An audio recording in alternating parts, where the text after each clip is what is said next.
It's so good to be at your home today. Thanks for inviting us here. You're welcome. You're always welcome. And welcome to the Nina Air Show. Thank you. How exciting is it to be part of the Christmas edition?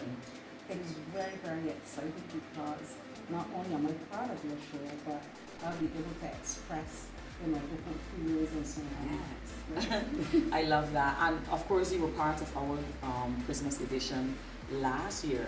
So I know a lot of people viewed, a lot of people share a lot of wonderful things about the videos. And it's so amazing because you guys were especially loved. That's you and your husband, William.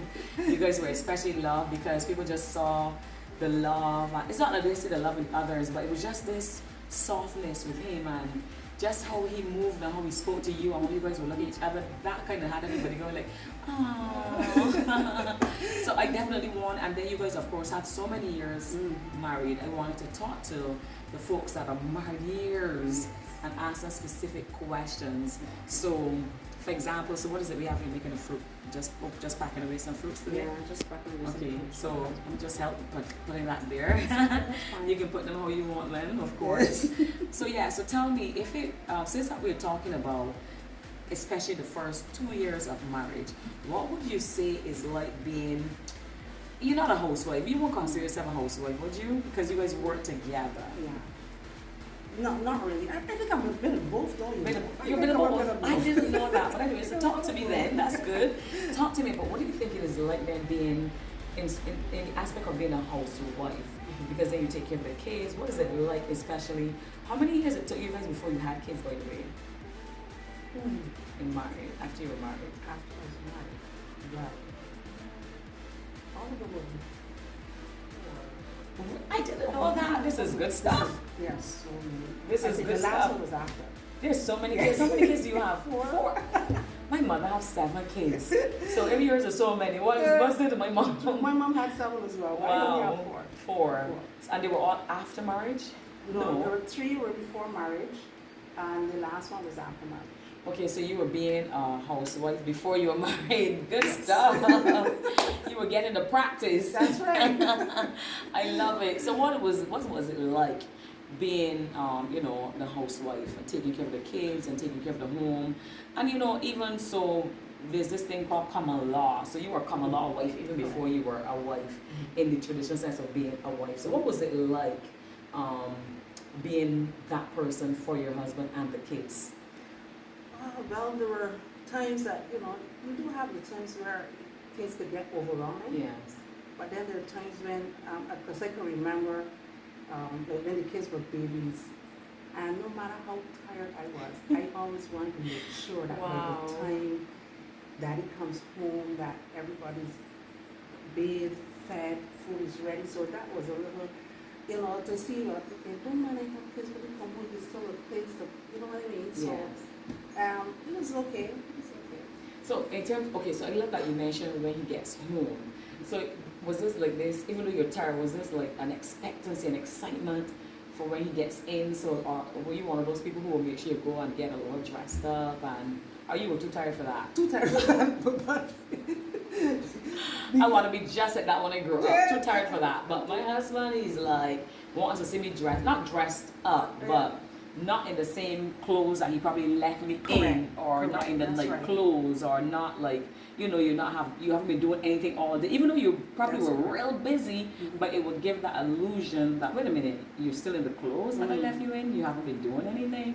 So in that sense, so what would you say then, okay, you had the kids before marriage, at least 4 of them, what would you say then it was that thing that made you guys say, okay, we've been together for a while, that's nice. We've been together this, Dreina, I haven't seen this in years. Wow, awesome. Yeah, I should have a couple of trees in the back. Oh, really awesome. So what would you say is that thing then that kind of made you guys decide we have to be married because we have these 3 kids already?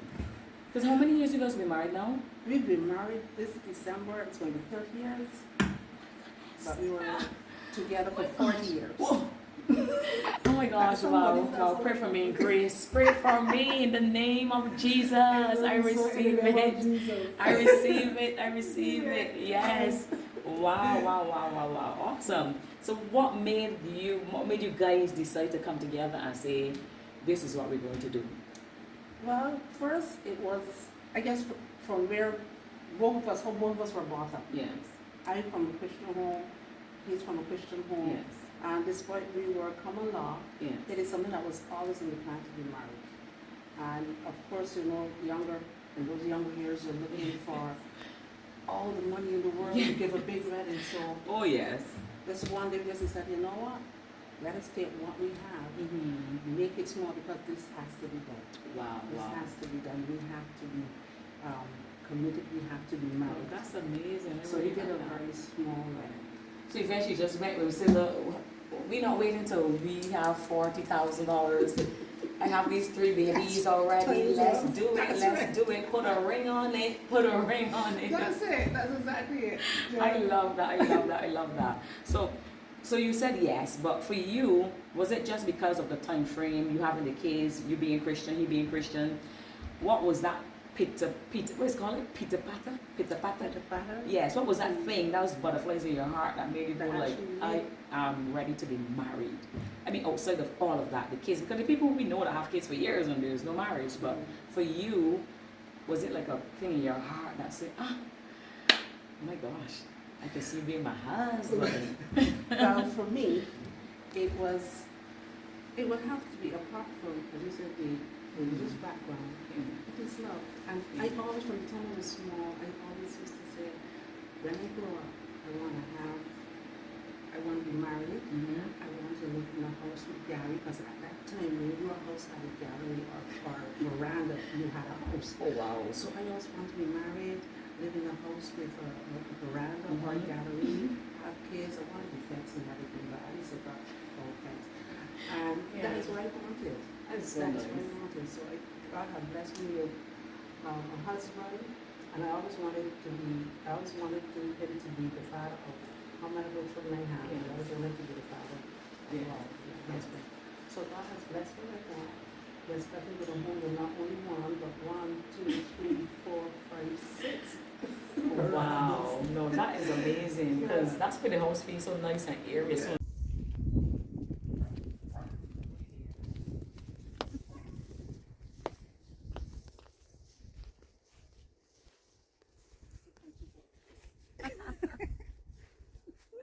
I remember being on this swing. This is so much fun. Ooh. Do you come out and enjoy this sometimes? Honestly, no. You don't? I can't have a swing and not enjoy it.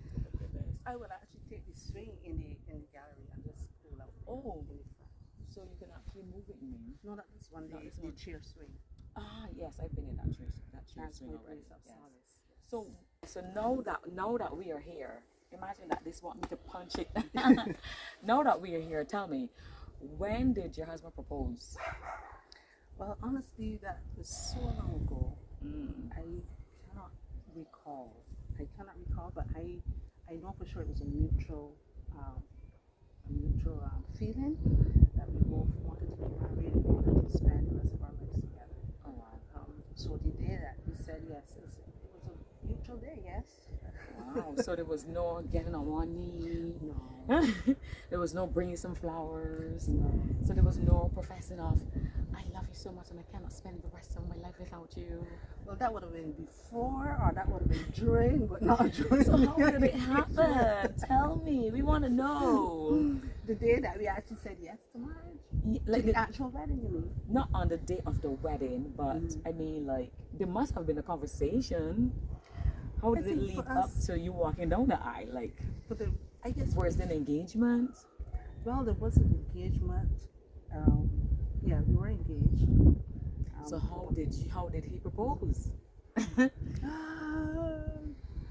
put my brain. That was only 40 years ago. You're young. That's 40 years ago. You're young. Well, 30 years married, so 30 years ago you are young. I just know that we went to town together and we chose the ring. Oh, so okay, but for it to lead up to you going to town, he must have said, "Will you marry me?" Or is you to ask? It was you to ask. Yes. It was you. It was you to ask. No, yes, it was I you. I can't remember asking. Nothing is wrong with that. No, nothing is wrong. Because people are doing that now. I mean, I'm sure they would have done it years ago too, but it's a lot more common now that the females are asking, the guy to marry them. Yeah. So I mean, so you're saying there was not a case like any of that. No. You guys had a conversation prior, and you would have already had the kids. This is what we have to do. This is what you got to do. This is what we have to do. And so you just decide one day, let's go town, choose some rings. Well, both of you decided, of course. Yeah. Let's go to town, choose some rings, and that was it. So that's us, the romantic. That's the romantic. But you see, but here's the thing, guys, that I want you guys to understand that might have happened like that for them a lot. They've been together now, what, 40 years? That's Yes, right. 40 years, married 30 years. And so there are a lot of people who had the flowers, had the on one knee, had the romantic stuff, spend $20,000, even $1 million on a wedding, and like 6 months is over, a year is over, 5 years over. So there's an example in that there's a lesson, an example in that you can see that it's not about how or how much money you have at the time. It's about that love, it's about that connection. It's also about God saying that this is your spouse. That's really key. And I know that for you, you would have obviously, I know from, if you guys haven't seen their story from before, from the last Christmas edition, go watch it, because you guys shared, you know, basically your hearts for each other. And he shared his love for you when the first time he saw you. Was that at the schoolyard or something? In the schoolyard. In the So schoolyard. cute. Oh my gosh. So he would have shared when he saw you for the first time, and he thought, what it be like to be with this nice young lady? I thought that was so cute, and he started to turn up. He started to blush. So if you guys haven't noticed this, for the Christmas edition, we're just talking to the wives. We may let the husband just wave like this and say hello, but the conversation is for the wives, because a lot of times we focus on couples, and I love couples in my series and stuff like that. But I wanted to hear specifically from the wives, because for me, it's always about that first 2 years of marriage. And for you guys, I know that obviously, as you mentioned earlier, you guys had the kids, 3 of them at least, and then you got married. So what, if you had to give an advice, what would you say in that first year of marriage would be that thing? Because even though you might have had the kids and all of that, like you could hear most people say, like, it's almost a 9 out of 10 saying, yeah, but when you're married, it's like something totally different. Even though you would have been with the person, have the kids. We don't know what triggers in the atmosphere, in the realm of the spirit. Something triggers, but it's like something changed in the sense that you know, I don't know, it's like, I don't know if it's a heightened responsibility, I don't know, but something changed. So for you, what was that thing that you would say happened in the first year to 2 years? I would say, I like to say 1 year, because I find that's the time when most couples start to have this feeling like, oh my gosh, like you were not like this when we met or when we got married. What was that one thing for you would say that kind of like made you feel,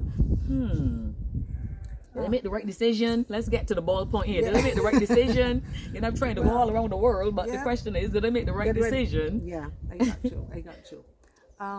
Well, for me, as I said, the 10 years before was real practice. That was real years of practice. So for me, the first year or two was just the fact that I actually had his name and that we were legal. Wow. But I must say, every marriage has its ups and downs. Yes. But what kept me or kept us grounded is, I don't know if I mentioned on the last show, but it's something that he said to me years ago, when we were first courted. And that is, whenever we have a disagreement, I used to be the first to say, you see me? I done this, that's it. Every time, it doesn't matter what it was. I don't know why I did that. Wow. And one day, I will never forget, he was wearing a red and white long sleeve candy striped shirt. See how good the memory is now, right? See how good the memory is. Okay, continue. A white tight jeans and white sneakers. And we had a disagreement, and I said, you know what? I'm through. I'm finished. Oh, wow. And he just calmly said, why don't you stop that? And I was shocked because I wasn't looking for that. And he said, stop what? Why don't you stop forcing the end? Oh, wow. He said, why not take every day at a time? And if it is to happen, it would happen. Oh, wow, force it. And believe me, I never said that yet. Never said it after. Because what he said to me, I said it. It was like, let me see if we can sort out what the issue is right now. But don't force the separation. If it's to happen, just let it happen. So that was very simple. He was very cool when he said it, and it hit home. Wow. So anything that would have come up within years after that, or even the first year or two in marriage, I would always remember that. even if I'm really angry about something, so I'll always remember that. If it is that we are supposed to be separated, Yes. but that it will happen eventually, Yes. but not because I am saying Yes. this is it or whatever. And the fact that persons would always say, you know, you're going to get married now and when you're married is different. That is utter nonsense. Yeah. It is utter absolutely. nonsense. So I never really used to hold on to that at all because I believe if this is the person you're married and you're with them a year or two, whatever, 10 years Yeah. before, marriage makes it no difference. Yeah. Unless you were not sincere Yeah. in the marriage, that's the only time that it wouldn't make a difference. Yeah, no, I completely agree with you. And for me, what I'm hearing you saying is that don't use your words to kill the relationship before it got started, because words are very powerful. That's right. And what you speak, you manifest. So if you're speaking the end before it, you know, you have a chance, then you almost would have been cursing that relationship and calling the end, and the enemy would have definitely brought the end sooner than it really should happen. So Yeah. that's really powerful, guys. 'Cause we Don't speak ended those don't speak that language, because basically you're saying let's divorce. Let's end this marriage, right? Yes, let's divorce. And that's something that I've always heard being mentioned, even when I watch, because I like to watch a lot of marriage shows and counseling and stuff like that. I always hear them say, even myself when I'm having marriage counseling, I'm always saying, do not use that word. If you're going to use that word, remember that our words are so powerful that you're giving the enemy power to come against you. You're giving him the tools and the know-how. Oh, so you don't want this marriage? I'm going to destroy it. He's already after our marriage. But then when you're telling him, I don't want it, even though in your heart you might be just saying out of anger or whatever, frustration, stress, whatever, you know, you have to be so mindful. But I really love that. The reason why I wanted to even have this segment at Christmas is love, is this. If we could just turn the camera to the husband, if you can just give us a little wave here. Sorry? If you can give us a little wave. Oh, sorry, yeah, I was just here putting this back on, sorry. I know, but if you can just give us a wave, we just want to have a wave. That's it. That's the husband over there. Awesome. So the thing is for me is I wanted to have this because I know that in most, even though as you said you were already with the kids 10 years together and all of that, you know, the first year, 2 years, can you agree that that's like some of the most challenging times in the marriage or the relationship? Well, the marriage, yes, because you know we're talking about marriage because you guys were coming up at that time. So marriage, yes, because you have to learn each other, and you have to go to what the Bible says, that you have to learn each other to dwell accordingly to your design. So a man have to learn you. That's right. And you have to learn him to dwell accordingly. So what happens usually is that persons get together but they don't learn each other. So your husband needs to learn your design, how you are designed. Then he must learn how you must learn how he's designed. So that you will say, okay, well, that's just my husband. I'm not going to fret about that. I mean, I often say to people to this very day, the things that I used to fret about with my husband, about bringing his shirts, taking his socks, but he still does that same thing to this day. What is the change? I stopped fretting, and I learned that this is just him. And it's not that he's doing it to hurt me. It's not that he's doing, you know, it's not intentional. You know, it's just something that when he gets in, he just wants to just relax and just take them off. Everybody, in the beginning, I don't care if you just got in. I want to fret about it because I didn't like it. You see what I mean, yes? I know. So it's so important that you really learn. And when I learned that, and then he start learning me, I noticed now he's a little bit more, he has gotten a lot better.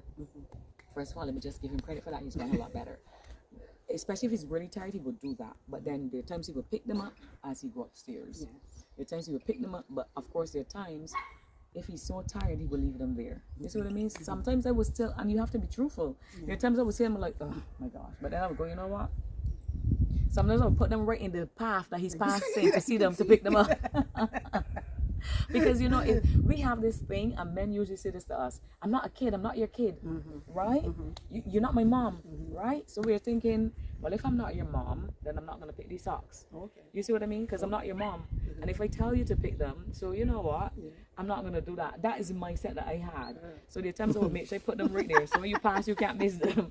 And rest assured, he's going to pass right over them like this. And I'm like, babe, you didn't see these socks right here? He was like, oh, I didn't even see them. In my mind, I'm like, well. But I've learned to just accept that, you see, and it not being targeted towards me. It is just him. It's just something mindless and not, you know, something to hurt me. Yeah. So what are some of those things? Just one you would say in that I want to use the marriage aspect that you would say is, I mean, you had the kids and then you had Emily being the last within the marriage. We all know to be married 30 years, that's a long time. What would you say for you is that thing outside of what you shared about don't speak the end? What would you say? We know it's more than one, but what would you say is that one thing, just that one thing for you that you want to encourage somebody in right now that is looking to be married or married, that when that rough time enters, because storms come, no matter how sweet we are, no matter how much we love the person, it's all because we have natural storms, spiritual storms, and we got to know how to weather those storms. You know, so what would you share to anyone that's listening right now, young, old, middle, married, not married, how many of years they were married? What would you share with that person when it comes to weathering storms together as a couple? Okay. Well, I always like to think there's nothing that you can go through that love cannot fix. Because I believe if that is the reason that you are married, but then that has to be the foundation in any and everything that happens. Because when you get in that rough time, you got to remember, why am I married to this person? I'm not married because of money. I'm not married because I'm married for love. So whatever it is, it would have to take me back step to love. And you see what happens is that in today's world, well, a lot of folks, as I say, well, they go through the rough times and they just let the mind and the flesh take over for what is happening at present, and they totally forget the real reason, which I call it the 80% relationship. And you would just have an argument or disagreement just for that 20%. I just see the shoes in the road or whatever the case may be, and you would separate because of that, forgetting the other percentage of why we're together, because we love each other, because we have a commitment together, because we enjoy each other's time, because you may make me fret, but you also make me laugh. And that's the thing, when you sit down and you memorize, what is it, why are we here together, why are we married?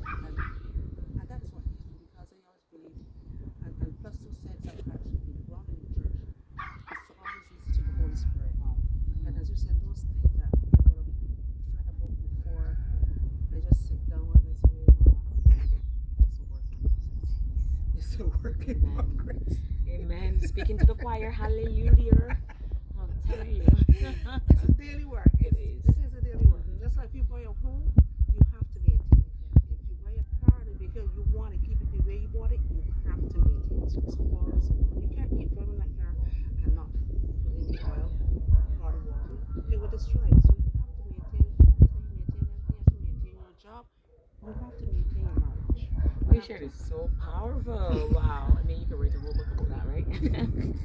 So, guys, we have the final question. So, keep with us. We're going to be back soon with Minister Dreina for the final question.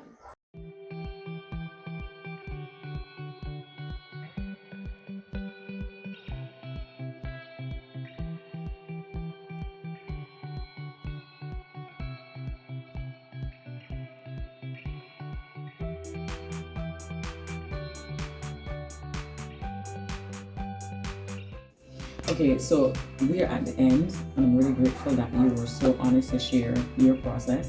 There's some people who would not want other people to know that they were come a lot, but I mean, look at you today.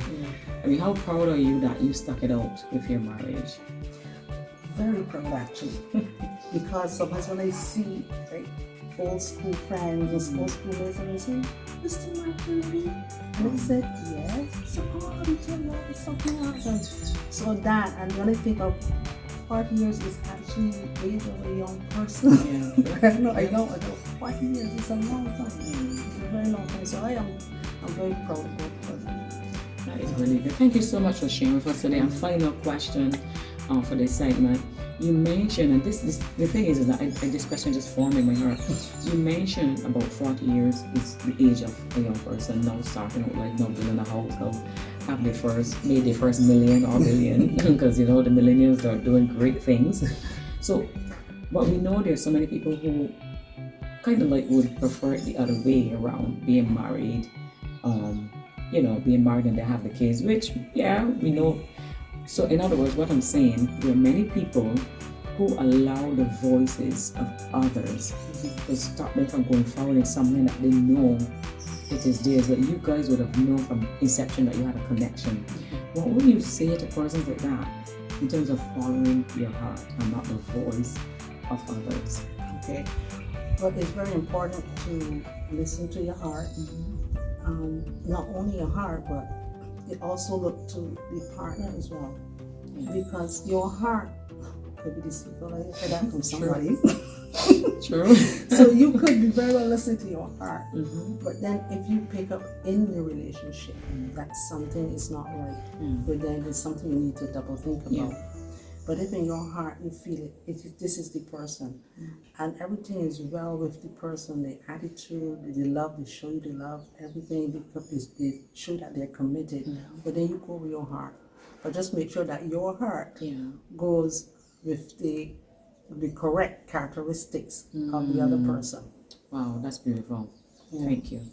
That's beautiful. Listen, guys, I'm sure that you got a lot to take away from Minister Dreina's journey with her marriage, being a wife, being so young, having the kids, you know, when they first met, how they got together, and yet they're together 40 years. I think that's tremendous, and that's something that's worth just giving God thanks for, to be honest. And so thank you so much for sharing your journey with us. I mean, I'm a wife, and it's never an easy process, and it's always good to hear the voices of wives, to know, to let other women know that it's a journey, it's a process, and we have a significant part to play in our marriage. We have a significant part to play. We are helpmates, so we help. You know, we have our part in cultivating as well, because we cultivate in the home, especially the environment that's in our homes. We set that stage. Yes, our husbands are our head, and they're the leader, and they are our cultivator and all that wonderful stuff. But in the home, we are the builders of the home. So when a person enter your home, the atmosphere that they feel, the woman is responsible for that. That's right. Not the husband. So when I walked in here, I felt such peace, such joy. I felt good in this home. I mean, the atmosphere was just so breezy. Like you guys, very breezy, easy going. And so I know that no matter what, it's not to say that a home is perfect, but when you walk in and that presence that you feel, it means that the woman has cultivated a home, that people will come in, and even though you may have a challenge here, a struggle there, conversation here, you walk in and you did not feel that, because God is in the midst of it. And I just love that. So thank you so much. So guys, that's it for today with Minister Dreina's story. I'm so happy that she shared, and I'm so happy and thankful that she opened her home to us, the Nina Air Show, for being here. So as you guys know, you have been watching what? The Nina Air Show, where we talk excellence. So we must do something here on the Nina Air Show which we cannot forget, because it's our signature, and that is what? Excellence. Come on. Excellence. Come on. Excellence. Yeah. You must do the yeah. Thank you guys so much. Bye.